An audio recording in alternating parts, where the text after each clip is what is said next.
tentang yang hilang dan terbuang, tentang harapan bagi mereka yang menahan lapar,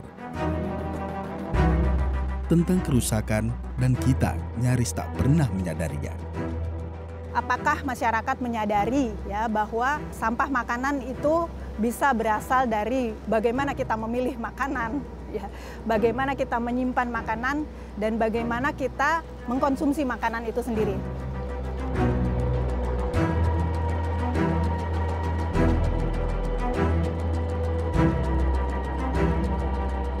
Intinya adalah Bung Karno bilang di sekitar kita itu banyak sekali makanan Indonesia ini kaya, lautnya, tanahnya gitu ya. Jadi harusnya nggak ada orang kelaparan. Karena alam ini bukan milik kita, tetapi alam ini hanya dititipkan kepada kita.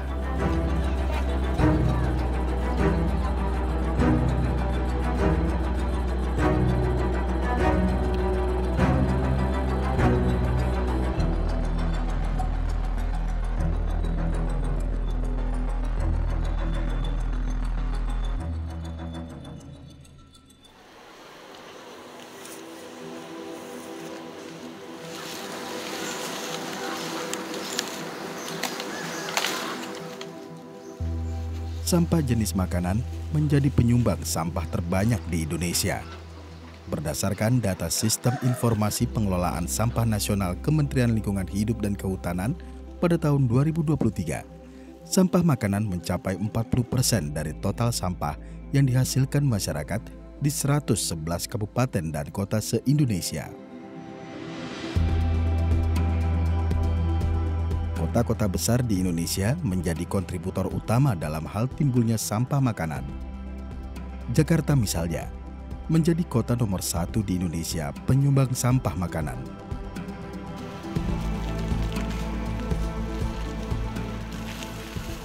Ya, memang benar secara data pernah dilakukan studi ya tentang komposisi sampah. Sampah yang masuk itu komposisinya adalah hampir setengahnya. Persisnya 49% itu merupakan sampah mudah terurai. Mudah terurai di sini termasuk adalah makanan, sisa makanan ya. Terus ada juga daun, ada juga rumput dan lain sebagainya, termasuk kulit-kulit buah dan lain sebagainya. Itu di luar kayu dan bambu dan batok kelapa itu 49%. Nah, tentu saja dari karakteristik yang terbesar, itu terbesar pertama. Terbesar kedua plastik dengan 26%.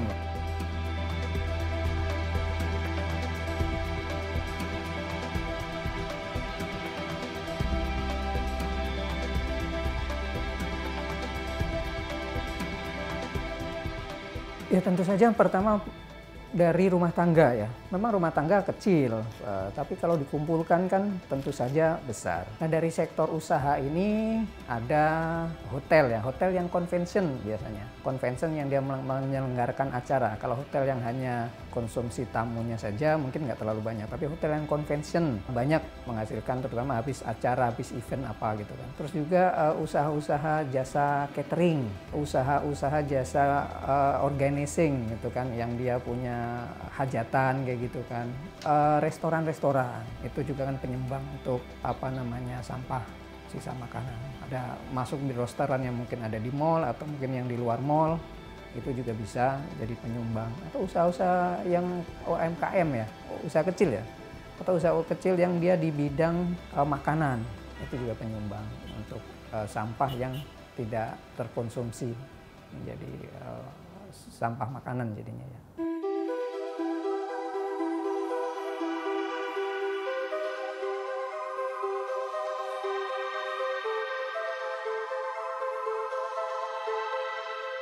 Sebagai negara yang menyepakati agenda pembangunan global, Indonesia berkomitmen untuk mengimplementasikan tujuan pembangunan berkelanjutan atau SDGs. Salah satunya adalah produksi dan konsumsi yang bertanggung jawab. Namun, laporan United Nations Environment Program yang berjudul Food Waste Index 2021 mencatat Indonesia menempati posisi keempat terbesar setelah Tiongkok, India, dan Nigeria sebagai negara penyumbang sampah makanan terbanyak. Ya, sangat disayangkan, tentu kita tidak bisa berbangga terhadap hal itu. Dan ini populasi tentu memberi tantangan. Tapi yang lebih berperan adalah, pertama adalah kesadaran, ya, atau pemahaman seluruh pihak yang berperan di dalam pengadaan makanan tersebut, ya. Kemudian pengelolaannya setelah makanan tersebut ada. Ya, jadi ini dikontribusi oleh banyak pihak, ya, mulai dari produsen dan sampai kepada konsumen juga.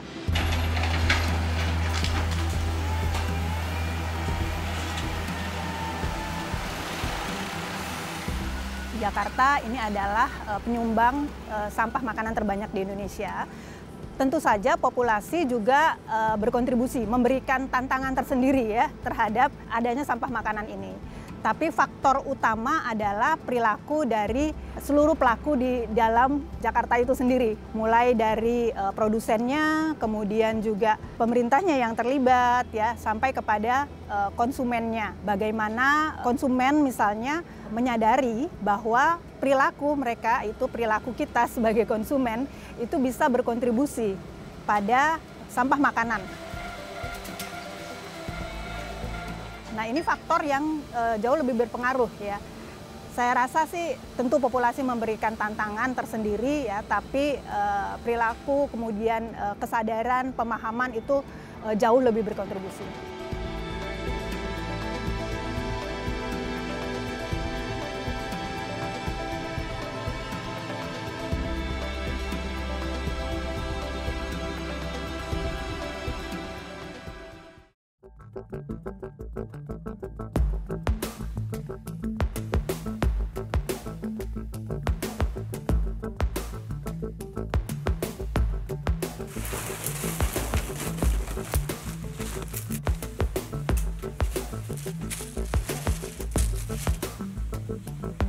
Dalam mata rantai sampah makanan dari produsen hingga konsumen, bahan makanan mengalami kehilangan yang disebut food loss dan food waste.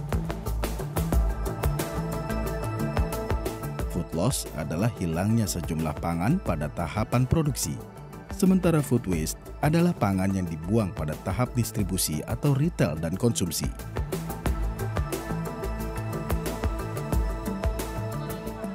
Dari hasil kajian Low Carbon Development Indonesia, food loss dan food waste selama 20 tahun berada di rentang 23 juta ton sampai 48 juta ton per tahun.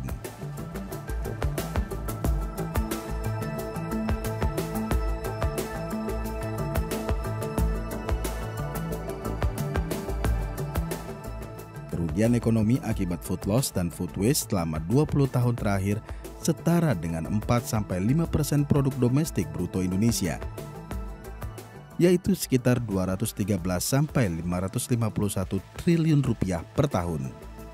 Jadi kalau dari data global sendiri itu kan sekitar 1,3 miliar ton terbuang setiap tahunnya sebagai food loss, ya.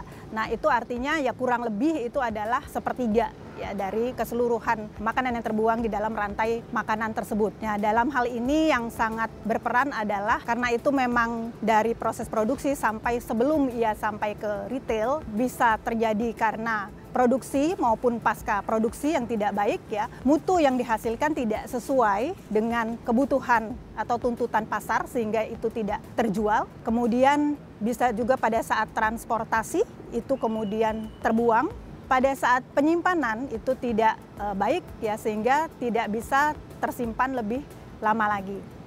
Memang ada faktor lainnya, ya, misalnya makanan itu atau hasil produksi itu tiba-tiba saja tidak dapat diserap pasar, ya, misalnya permintaan konsumen yang berubah atau preferensi konsumen yang berubah. Adanya misalnya produk-produk impor yang jauh lebih berkualitas atau lebih menarik dan kemudian harganya lebih rendah, menyebabkan misalnya produksi lokal kita pun kemudian tidak diserap pasar.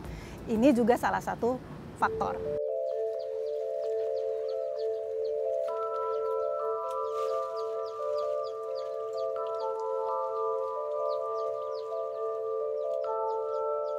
Tingginya angka food loss dan food waste yang memicu kerugian ekonomi menjadi hal miris ketika masih banyak masyarakat yang membutuhkan akses terhadap pangan. Setidaknya, menurut Asian Development Bank, di Indonesia ada sekitar 22 juta orang dilaporkan mengalami kelaparan dalam rentang tahun 2016 sampai 2018. Sementara itu, data Bappenas pada tahun 2021 menunjukkan kerugian yang ditimbulkan setidaknya cukup untuk memberi makanan sekitar 125 juta orang yang hidup dalam angka kemiskinan.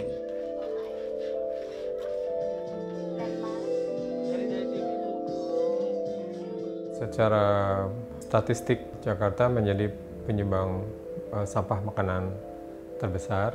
Itu memang mesti dilihat lagi ya, apakah kota-kota lain itu tidak bermasalah atau tidak punya angka yang valid gitu ya. Tapi sebagai gambaran aja, secara persentase barangkali juga di tempat lain punya persoalan yang sama.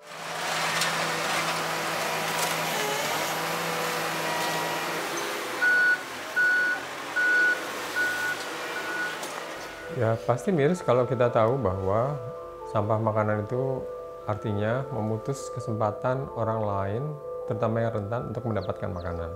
Sementara masih banyak orang yang tidak punya akses terhadap makanan. Artinya kalau itu kita bisa hentikan, kemudian kita berikan kepada orang di sekeliling kita yang membutuhkan, artinya tidak ada orang miskin gitu. Ini kalau secara statistik generalnya gitu.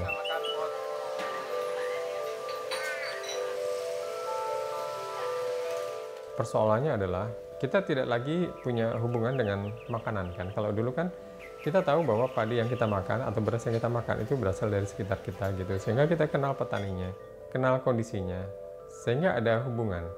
Kalau saya tidak habiskan, maka kasihan petani. Tapi kalau sekarang kan enggak.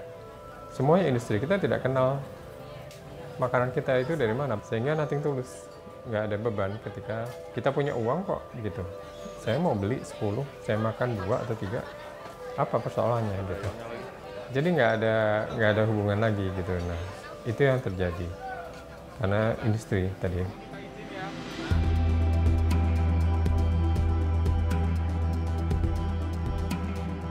Sampah makanan yang tidak dikelola dengan baik dan benar tak hanya menimbulkan ancaman ekologi semata, melainkan menghasilkan gas metana yang turut berkontribusi terhadap pemanasan global dan perubahan iklim.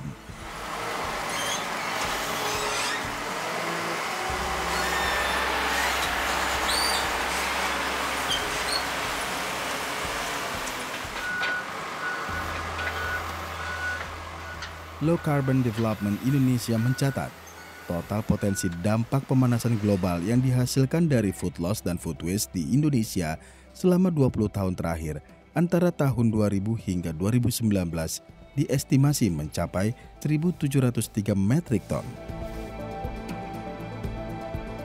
Selain itu, gas buang hasil pembusukan di tempat pemrosesan akhir sampah di kota-kota besar seperti Jakarta turut memicu amuk api yang sekaligus membuka mata betapa sampah perkotaan menumpuk tinggi begitu saja di lokasi pembuangan akhir. Jadi sampah makanan ini memberikan dampak lingkungan yang sangat besar. Gas metana yang dihasilkan dari sampah makanan ini sebetulnya 21 kali lebih berbahaya dari CO2 yang selama ini kita kenalkan CO2 ya. Nah, sementara gas metana ini sebetulnya jauh lebih berbahaya. Ya, dan di dalam data UNEP itu juga menunjukkan bahwa sampah makanan ini berkontribusi 8% terhadap adanya greenhouse gas atau gas rumah kaca. Jadi kontribusinya sendiri itu sangat besar dari sampah makanan, yang sayangnya juga sampah makanan ini melibatkan banyak sekali pihak, mulai dari produsen sampai konsumen. Ya, jadi tantangannya juga memang sangat besar di dalam pengelolaan sampah makanan ini.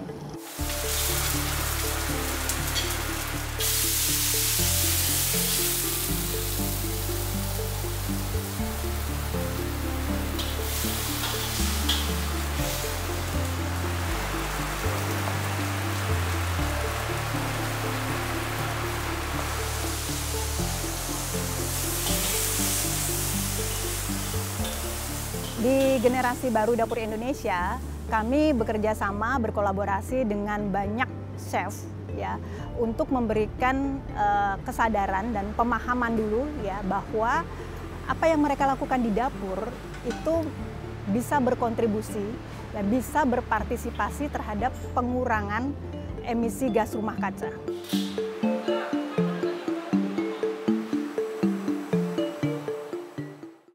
Kali ini saya akan masak karena tema kita tentang food waste ya.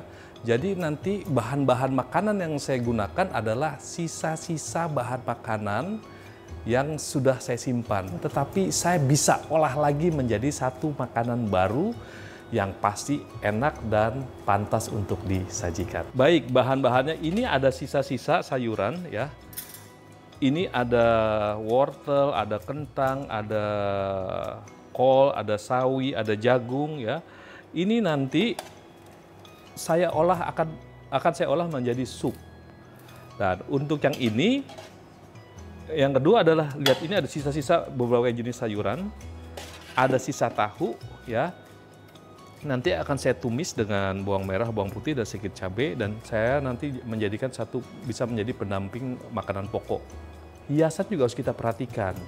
Ketika kita membuat hiasan di sini, sebaiknya hiasan itu yang bisa kita makan. Jadi bukan hiasannya nanti selesai itu kita taruh ini malah dibuang. Nah itu berarti juga kita perlu memperhatikan garnish dari makanan kita itu juga tidak menyebabkan food waste. Kita juga harus memperhatikan sampah yang kita buang. Jadi saya biasa memisahkan antara sampah organik dan non-organik. Karena sebetulnya tidak semua bahan makanan itu kita bisa olah untuk jadi makanan. Jadi beberapa bagian dari makanan itu akan menjadi sampah, makanya kita pisahkan. Nah, sampah ini kita bisa olah lagi menjadi kompos, sedangkan seperti sampah kering ini bisa nanti di-recycle ulang.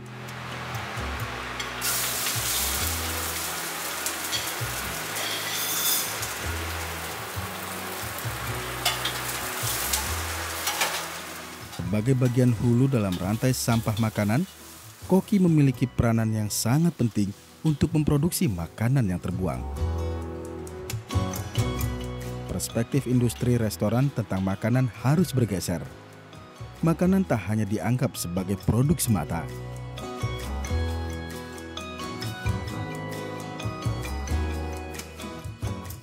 Perlunya kesadaran kolektif untuk menyadari betapa susahnya menanam. Seberapa panjangnya perjalanan mulai dari pembibitan hingga produk disajikan di atas meja.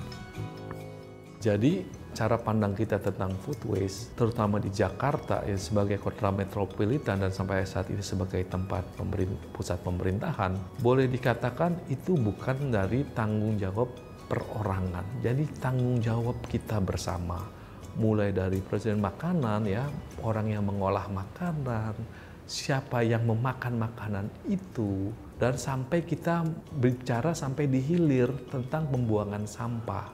Nah itu bukan sesuatu yang saya katakan mudah, tetapi bisa dilakukan, tetapi perlu keseriusan, perlu kerjasama semua pihak, bagaimana kita fokus mengurangi food waste dengan mengkonsumsi makanan sesuai dengan kebutuhan kita, terus mengolah makanan lokal, dan bagaimana kita menyimpan makanan supaya awet.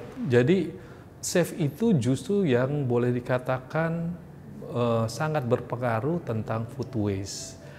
Berpengaruh mulai dari penggunaan, pemilihan, cara memasak, dan juga mengedukasi.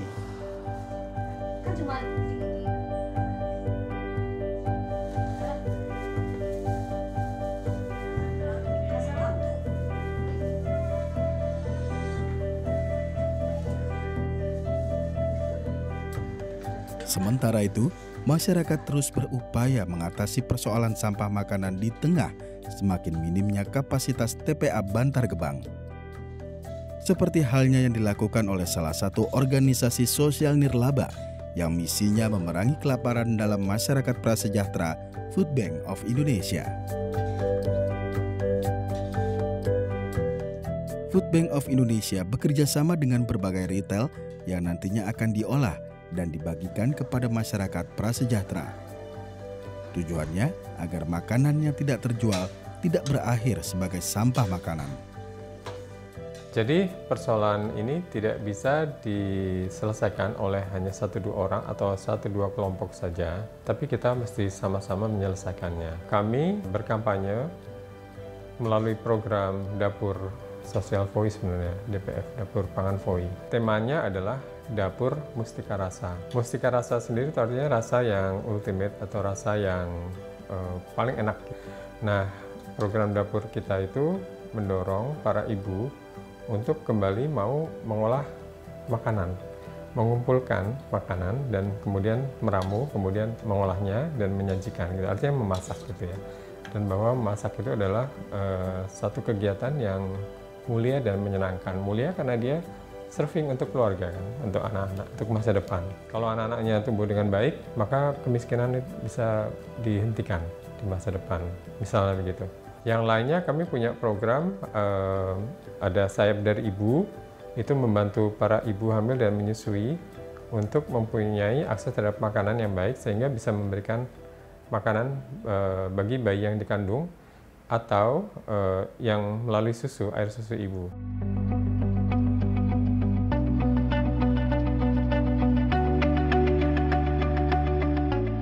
Kami sudah berjalan 6 tahun dengan Super Indo. Itu bahan makanan kering disumbangkan kepada kami, kemudian kami pilah-pilah, kemudian kita pakai untuk disalurkan melalui program yang tadi. Gitu, sehingga anak-anak, ibu hamil, ibu menyusui, kemudian anak-anak itu terbantu, anak-anak di sekolah dengan makanan tambahan. Seringkali kita mendapatkan misalnya kayak spaghetti, kacang tanah, kacang hijau, kadang ada minyak goreng, kadang ada tepung, gitu, itu yang diberikan.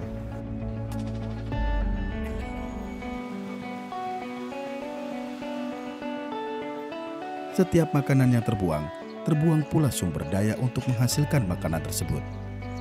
Dalam skala kualitatif, berarti juga hilangnya keadilan akses pangan bagi masyarakat rentan.